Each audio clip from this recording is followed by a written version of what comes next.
नगर urban cooperative multi-state बँकेचा banking परवाना reserve बँकेने ऑक्टोबर 2023 मध्ये रद्द केला।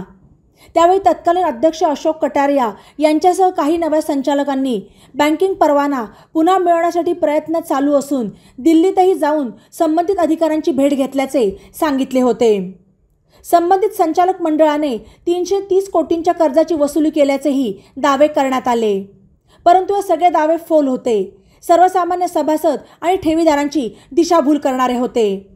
तत्कालीन संचालकांनी वसुली तर केलीच नाही, उलट बँकेला आणखी अडचणीत आणण्याचे काम केले असा आरोप बँकेचे सभासद राजेंद्र चोपडा यांनी केला।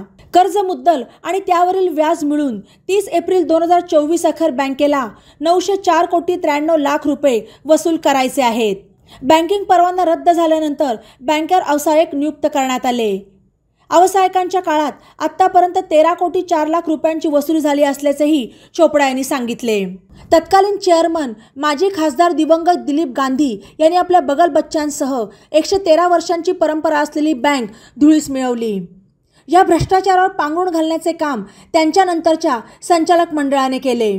त्यांच्या सगळ्या गैरकारभाराचा भांडाफोड आता झाला असून दोषी संचालक कायदेशीर कारवाईपासून कितीही पळाले तरी त्यांना आता ही कारवाई कायमची टाळता येणार नाही, असेही चोपडा यांनी स्पष्ट केले।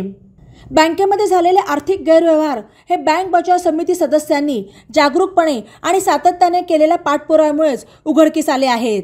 सदरील प्रकरणातील सत्य उघडकीस आणून संबंधित दोषी व्यक्तींविरोधात उचित कारवाई होऊन बँकेची झालेली आर्थिक हानी भरून काढण्यासाठी संबंधित अधिकाऱ्यांनी कार्यप्रवण व्हावे म्हणून बँक बचाव समिती सतत लेखी पत्रव्यवहार करून पाठपुरावा करत असल्याचेही चोपडा यांनी यावेळी नमूद केले।